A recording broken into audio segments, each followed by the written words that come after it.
ஜெபிப்போம். அன்பு நிறைந்தவரை நன்றி செலுத்துகின்றோம். இந்த நல்ல நேரத்திலும் வார்த்தை கேட்பதற்காக நாங்கள் வந்து அமர்ந்திருக்கின்றோம். தேவனாகியவர்களோடு மகிமை தேவனாக பேசுகிறாங்க. இந்த நாள் சிந்தனை அவருக்கு மிகுந்த பிரயோஜனமுள்ள சிந்தனையால் மாறட்டும். ஆவியானவர்களோடு பேசும் இயேசுவின் மூலம் ஜெபிக்கிறோம். அன்பு நிறைந்த நல்ல பிதாவே, ஆமென். அன்புக்குரிய திருச்சபை பிள்ளைகளே, உங்கள் யாவரையும் அன்பதாக இயேசுவின் நாமத்தில் மீண்டும் ஒரு விசை வாழ்த்தி ஆசீர்வதிக்கிறேன். இந்த நாள் ஆராதனை வந்திருக்கின்ற உங்கள் யாவருக்கும் ஆண்டவர் நிறைவான ஆசீர்வாதத்தை என்னாலும் தந்த உங்கள் யாவரையும் காத்தருவதாக. இன்றைக்கு மிகவும் எளிதான ஒரு சிந்தனையை உங்களோடு பேசுவதற்கு கர்த்தர் வழங்குவதாக. எளிதில் மனசில் பதியக்கூடிய ஒரு சிந்தனையை உங்கள் மத்தியிலே பேசுவதற்காக ஜெபத்தோடு சில காரியத்தை ஆயத்தம் பண்ணுவதற்கு ஆண்டவர் வந்திருக்கிறார். இந்த நாள் சிந்தனைக்கான தலைப்பு தாவீதின் உள்ளம். தலைப்பு என்ன? தாவீதின் உள்ளம். அதற்கு கீழ் 3 குறிப்புகள் உங்களோடு நான் பேசப் போகின்றேன். முதல் குறிப்பு புகழும் உள்ளம், இரண்டாவது குறிப்பு தேடும் உள்ளம், மூன்றாவது குறிப்பு கூப்பிடும் உள்ளம் என்று தாவீதுடைய வாழ்க்கையில் அனுபவமான சில காரியங்களை உங்களோடு பேசுவதற்கு ஆண்டவர் வளர்ந்தவராக. மீண்டும் ஒரு விஷயம் ஞாபகப்படுத்துகிறேன், எல்லோரும் சத்தமாக சொல்லுங்கள். தலைப்பு என்ன? தாவீதின் உள்ளம். அதில் 3 குறிப்புகள்: புகழும் உள்ளம், தேடும் உள்ளம், கூப்பிடும் உள்ளம் என்ற 3 தலைப்புக்கு கீழ் சிந்திப்பதற்கு கர்த்தர் வளர்ந்தவராக. இன்றைக்கு நாம் முறையாக வாசிக்க கேட்ட 34ஆம் சங்கீதத்தை நாம் யாவரும் எடுத்து வைத்துக் கொள்வோம். அந்த 34ஆம் சங்கீதத்தில் தாவீதுடைய அனுபவமான பாடலாக எழுதப்பட்டிருக்கிறது. அதிலிருந்துதான் இந்த 3 குறிப்புகளை உங்களோடு பேசுவதற்கு கர்த்தர் வளர்ந்தவராக. தாவீது ராஜாவுடைய உள்ளம், இருதயம், மனசு எப்படி இருந்தது என்பதை உணர்வுபூர்வமாக இன்றைக்கு நாம் சிந்திக்க அழைக்கப்பட்டிருக்கிறோம். அந்த 34ஆம் சங்கீதத்தினுடைய அறிமுக பகுதியை நான் வாசிக்கிறேன், கொஞ்சம் கேளுங்கள். தாவீது அபிமெலேக்குக்கு முன்பாக வேஷம் மாறின போது அவனால் துரத்தி விடப்படுகையில் பாடின சங்கீதம். எப்பொழுது இந்த சங்கீதம் தாவீது ராஜாவின் மூலமாய் பாடப்பட்டது என்பதற்கு இங்கே ஒரு காரியம் எழுதப்பட்டிருக்கிறது. அபிமெலேக்கு அப்படின்னு சொல்லி ஒரு பெயர் இங்கே பதிவிடப்பட்டிருக்கிறது. அது யாருடைய பெயர் அப்படின்னு சொல்லி பார்த்தோமானால், எகிப்துக்கு யார் ராஜாவாக இருந்தாலும் ஒரு பெயர் சொல்வார்கள். இந்த ராஜாவை பார்த்து பார்வோன் என்று சொல்லி. புரிகிறதா? எகிப்துக்கு யார் ராஜாவாக இருந்தாலும் பொதுவாக ஒரு பெயர் உண்டு அந்த ராஜாவுக்கு. அதன் பெயர் என்ன? பார்வோன். அதே போன்று பெலிஸ்தியர்கள் யார் ராஜாவாக இருந்தாலும் அவர்களுக்கு ஒரு வழக்க சொல் ஒன்று இருந்தது. அதனுடைய பெயர் தான் இந்த அபிமெலேக்கு அப்படின்னு சொல்லி ஒரு பெயர். அப்படி என்றால் பெலிஸ்தியர்களுடைய ராஜாவுக்கு முன்பு வேஷம் மாறின போது அந்த பெலிஸ்தியருடைய ராஜா தாவீதை துரத்தி விடும்போது இந்த தாவீது பாடிய ஒரு பாடல். அவருடைய மனநிலைமை, உள்ளம் எப்படி இருந்தது என்பதை தான் இன்றைக்கு நாம் சிந்திக்க அழைக்கப்பட்டிருக்கிறோம். அதனுடைய முதல் வசனம் ரொம்ப தெளிவா சொல்கிறது. நம்ம எல்லாருக்கும் நல்ல தெரிஞ்ச ஒரு வேத வசனம். கர்த்தரை நான் எக்காலத்திலும் சோஸ்தரிப்பேன், அவர் துதி எப்போதும் என் வாயில் இருக்கும் என்று சொல்லப்பட்ட ஒரு அருமையான ஒரு வேத வசனம். முதல் குறிப்பு புகழும் உள்ளம். எப்பொழுது தாவீதுடைய உள்ளம் ஆண்டவரை புகழுகிறது அப்படின்னு சொல்லி பார்க்கும்போது, தனக்கு எதிராளி தாவீதுடைய ஜீவனுக்கு உத்தரவாதம் இல்லாத ஒரு இடத்தில் பெலிஸ்தியருடைய ராஜா அபிமெலேக்கு இந்த தாவீதை துரத்தி விடும்போது அவர் பாடுகிறார், ஆண்டவரை புகழுகிறார். எப்படி புகழுகிறார்? கர்த்தரை நான் எக்காலத்திலும் சோஸ்தரிப்பேன், அவர் துதி எப்போதும் என் வாயில். அந்த பெலிஸ்தியருடைய ராஜா யார் அப்படின்னா ஆகீஸ் என்று சொல்லப்பட்ட ஒரு ராஜா. அதை பின்பதாக நான் சொல்லுகிறேன். இப்போ தாவீது புகழுகிறார். ஒரு ராஜாவுக்கு முன்பு அவர் சிக்கிக்கொண்டார், மாட்டிக்கிட்டார். இவன் தான் தாவீது. இந்த தாவீது தான் பெலிஸ்தியனாகிய காத் ஊரை சார்ந்த கோலியாத்தை கவன் மூலமாக வீழ்த்தியவன் என்கின்ற செய்தியால் சொல்லப்படுகிறது. பெலிஸ்தியனுடைய ராஜாவுக்கு சொல்லப்படுகிறது. யோசித்து பாருங்க, தாவீதுடைய ஆரம்ப நாட்கள். இந்த தாவீதுடைய ஆரம்ப நாட்களில் இந்த தாவீது யார் வீழ்த்துகிறாரு? கோலியாத்தை வீழ்த்தினார். அந்த கோலியாத் யாரு? பெலிஸ்தியர்களுள்ள ஒரு மனுஷன். அந்த பெலிஸ்தியருடைய ராஜாவுக்கு முன்பு யார் நிற்கிறார்? தாவீது. அப்போ அடையாளம் காட்டி கொடுக்கிறாங்க. ராஜாவே, உங்களுக்கு முன்னாடி நிற்கிறாரு இல்லைங்களா தாவீது. யார் தெரியுமா? சாதாரண ஆள் கிடையாது. நம்முடைய நாட்டை சார்ந்த மகாபரிய பராக்கிரமசாலி, கோலியாத்தை வீழ்த்தியவன் அப்படின்னு சொல்லி. இவன் தாவீது ஒரு தனி மனுஷனா நிற்கிறாரு. நான் பிடிக்கப்பட்டு விட்டேன் என்று சொல்லுகிற ஒரு நிலைமை, என் வாழ்க்கை முடிய போகிறது என்று யோசிக்கிற ஒரு நிலைமை. அந்த கடைசி நிமிஷத்துல என்ன நடக்க போகுது என்று தெரியாத சூழ்நிலையில அவருடைய உள்ளம் யாரை புகழ்கிறது? ஆண்டவர் இயேசுவை புகழ்கிறது. எப்படி புகழ்கிறது? கர்த்தரை நான் எக்காலத்திலும் சோஸ்தரிப்பேன், அவர் துதி எப்போதும் என் வாயில். என் வாழ்க்கையில என்ன நடந்தாலும் பரவாயில்ல, நான் யாரெல்லாம் புகழ்வேன். இன்றைக்கு நாம் எப்படி இருக்கிறோம்? நம்முடைய வாழ்க்கை பயணத்தில் ஆண்டவரை புகழக்கூடிய இடத்தில் இருக்கும் நம்முடைய சூழ்நிலை என்ன? நம்முடைய வாயிலிருந்து ஆண்டவரை துதிக்கும் புகழ் பாடல்கள் வருகிறதா? ஆனா ஆண்டவர் மட்டும் ஏன் வாழ்க்கையில மட்டும் ஏன் இவ்வளவு விளையாடுகிறார்? எனக்கு மட்டும் ஏன் எதுவுமே செய்யல? என் வாழ்க்கையில் மட்டும் ஏன் கண்ணீரை துடைக்கவே இல்லை? எல்லாருக்கும் அற்புதம் செய்யறாங்க, எனக்கு மட்டும் ஏன் செய்ய மாட்டேங்கிறார் அப்படின்னு சொல்லி முழுமொழிக்கிறோம்.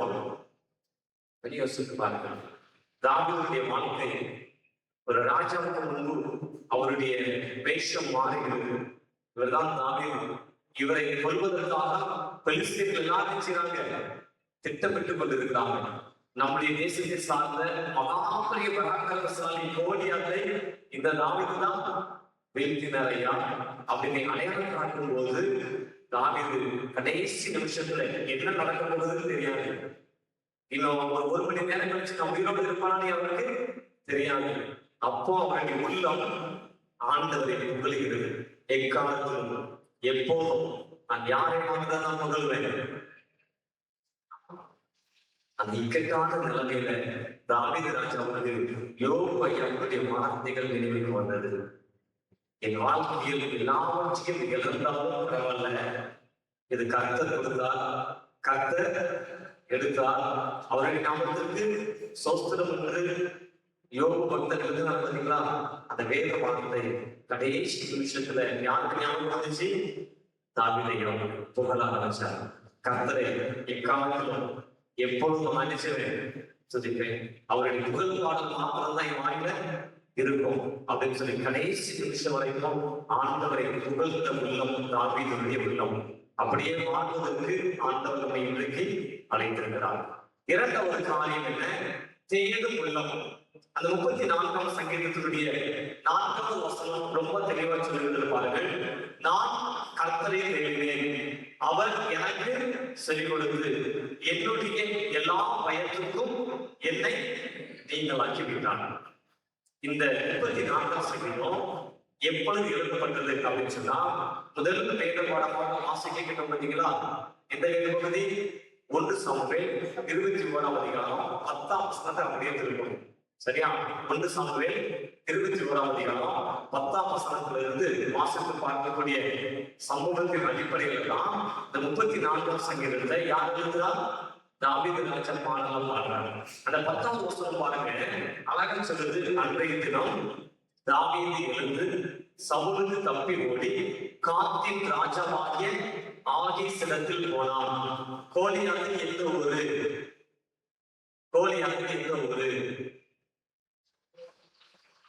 காத்து ஊரான கோலியாத் அப்படின்னு பேர் சொல்லுது.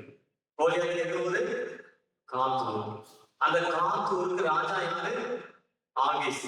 இந்த ஆகீஸ் தான் அபிமெலேக்கு அப்படின்னு சொல்லி 34ஆம் சங்கீதத்துல அடையாளம் இருக்கிறாங்க. அப்போ அந்த ராஜாவுக்கு முன்பு யார் நிற்கிறார்? தாவீது ராஜா நிற்கிறாரு. இப்ப 11ஆம் வசனம் தாவீது ராஜாவை அந்த ஆகீஸ் ராஜாவிடத்துல அறிமுகம் பண்றாங்க. எப்படி பண்றாங்க? 11ஆம் வசனம் பாருங்க. ஆகீஸ் ஊழியக்காரர் அவரை பார்த்து, தேசத்து ராஜாவாகிய தாவீது இவன் அல்லவா? சவுல் கொன்றது 1000, தாவீது கொன்றது 10,000 என்று இவனை குறித்தல்லவோ ஆடல் பாடலோடு கொண்டாடினார்கள் என்றார். 12ஆம் வசனம் பாருங்க.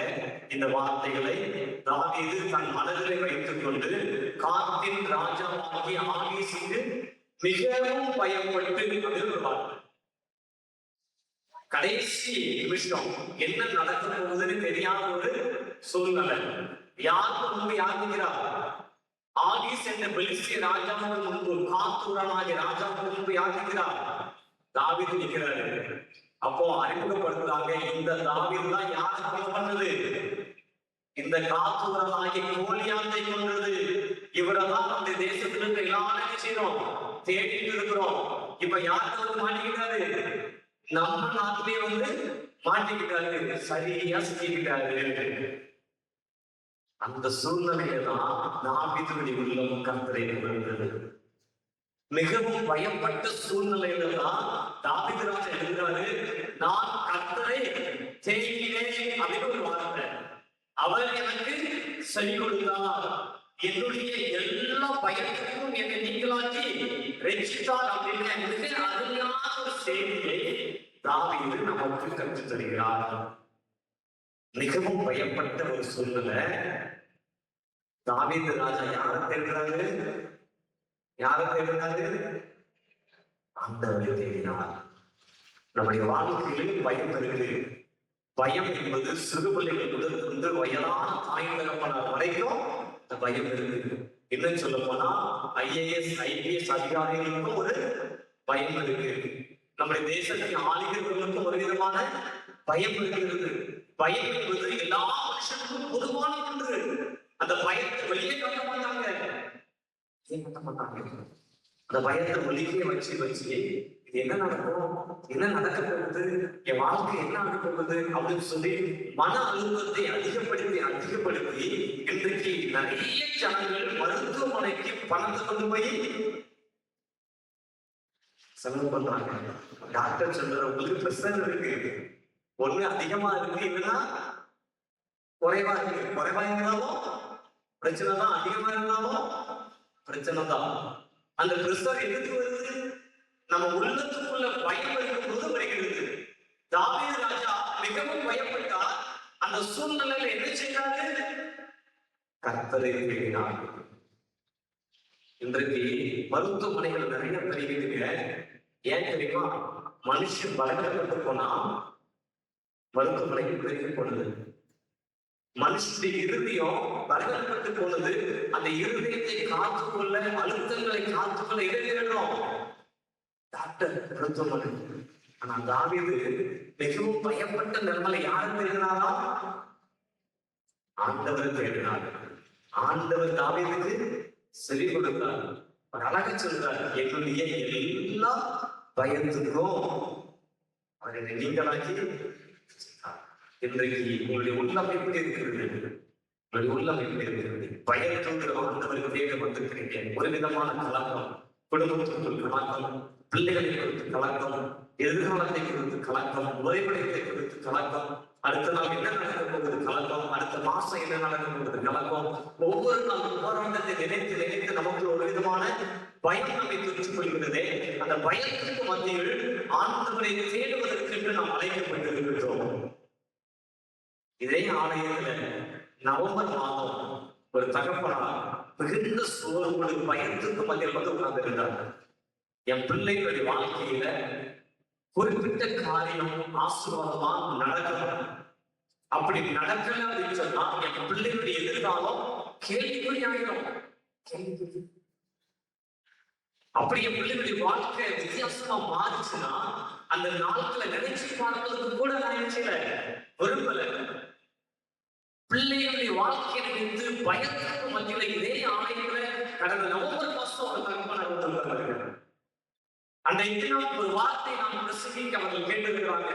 ஆண்டவரே, பயத்துக்கு வந்திருக்கிறப்போ என் பிள்ளைகளை நினைச்சு இந்த பயத்துக்கு மத்தியில நீங்க ஒரு அற்புதம் செய்யணும், நீங்க அதிசயம் செய்யணும், நீங்க செய்யாம என் பிள்ளைகளுடைய வாழ்க்கையை செய்யாது, நல்லா இருக்காது அப்படின்னு சொல்லி பயத்திற்கு மத்தியில நான் விசுவாசிக்கிறேன், இந்த வார்த்தையை விசுவாசிக்கிறேன் அப்படின்னு சொல்லி ஆண்டவரிடத்துல அது உள்ளம் பரிதவித்திருக்கிறது. அந்த ஜெபத்தை ஆண்டவர் கேட்டு மிகப்பெரிய அற்புதத்தை செய்திருக்கிறார். கடந்த மே மாசம் வந்திருக்கும் போது என்னை கூப்பிட்டு, தம்பி இப்படி நவம்பர் மாசம் வந்தேன், இந்த சூழ்நிலையில வந்தேன், நீங்க பிரசங்கம் பண்ணுவீங்க, அந்த வார்த்தையினுடைய கர்த்தரை ஆசீர்வதித்திருக்கிறார் அப்படின்னு சொல்லி மனசார ஆண்டவருடைய நாமத்தை மகிமைப்படுத்தினாங்க. அல்லேலூயா. யோசித்துக் கொள்ளுங்கள், இன்னைக்கு தாவீது உள்ளதை போல நீங்களும் மிகவும் பயப்பட்டு நான் பிடிபட்டுக்கிட்டேன், நான் சொல்லிட்டேன். என்ன சொல்ல போனா அவரோட ரகசியம் இருக்கு பாருங்க. அது 21 அதிகாரத்துல 9ஆம் வசனத்தை பாருங்க. ஒரு ஆசாரியர் தாவீது ராஜாவுக்கு கையில ஒரு பட்டயத்தை கொடுக்கிறார். யாருடைய பட்டயத்தை கொடுக்கிறாரு?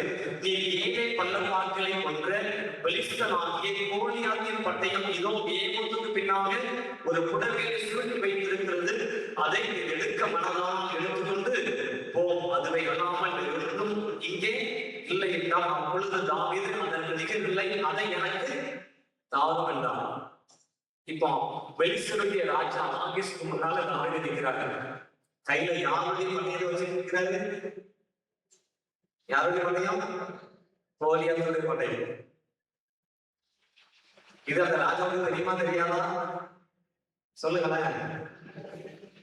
இது நம்ம ஊர்ல உள்ள பராக்கிரமசாலி கோலியாத்துடைய பட்டயம். இது யார் கையில இருக்குமோ? தாவீது கையில இருக்கலாம். இப்போ பசமா சிக்கிக்கிறாங்களே கோலியாத்து பட்டயத்தோட நான் தான் கோலியாத்த கொல்லவேன் அப்படின்னு சொல்லி எங்க போய் சொல்லிட்டு இருக்கிறாரு? கோலியாத்து ஊர்லயே போய் சொல்லிட்டு இருக்கிறாரு. சவுல் கொண்டது 1000, தாவீது கொண்டது 10000. எப்ப பார்த்தாங்க தெரியுமா? நம்ம தேசத்தை சார்ந்த கோலியாத்தாவை இவரு கொண்டோட பார்க்கிறது.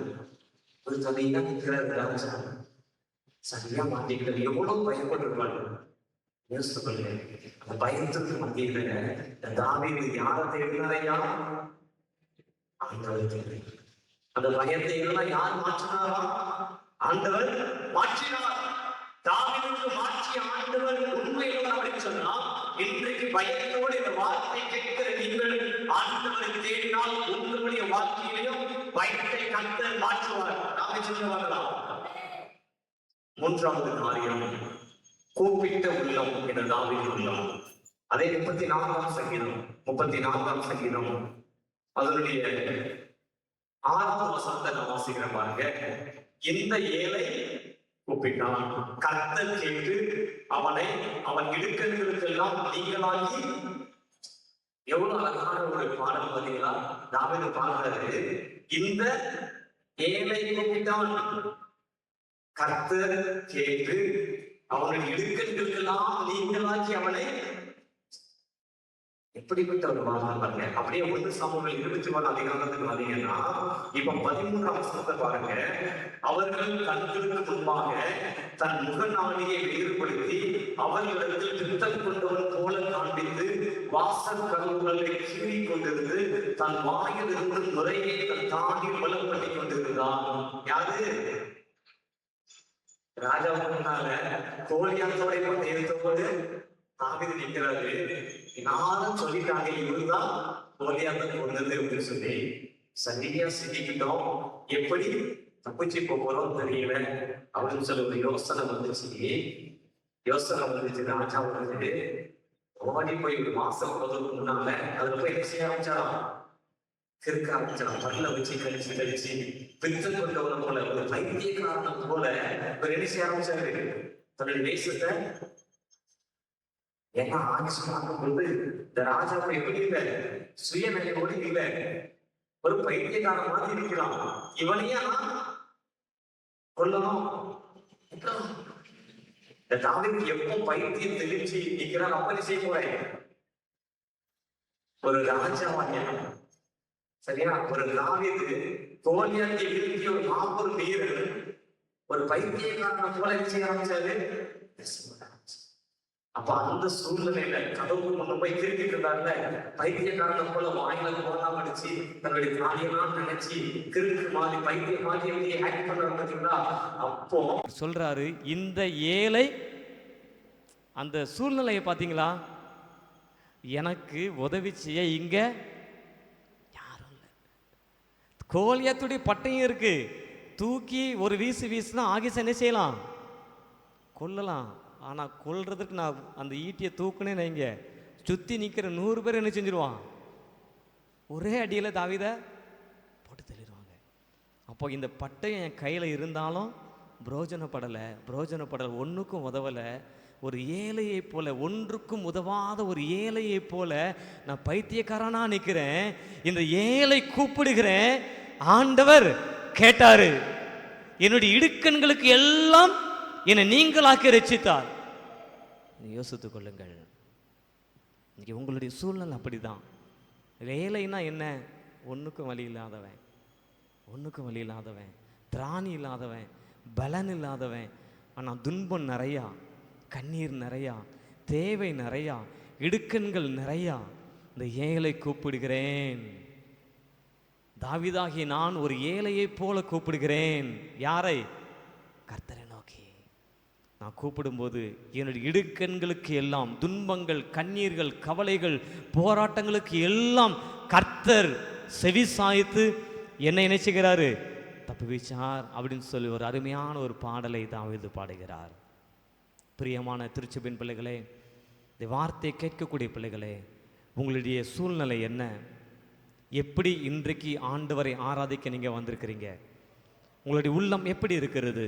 இந்த தாவீதின் உள்ளத்தை போல மனக்கசப்போடு என்னுடைய சூழ்நிலை எல்லாம் முடிஞ்சு போச்சுங்க, நான் சரியாக மாட்டிக்கிட்டேன், சரியாக சிக்கிக்கிட்டேன், இனி இதிலேருந்து என்னால் என்ன செய்ய முடியாது, விடுபடவே முடியாது என்ற உணர்வோடு வந்தாலும் கர்த்தரை நான் எக்காலத்திலும் சொஸ்தரிப்பேன், அவர் துதி எப்போதும் என் வாயில் இருக்கும். இந்த செய்தி எப்போ எடுத்தேன் தெரியுமா?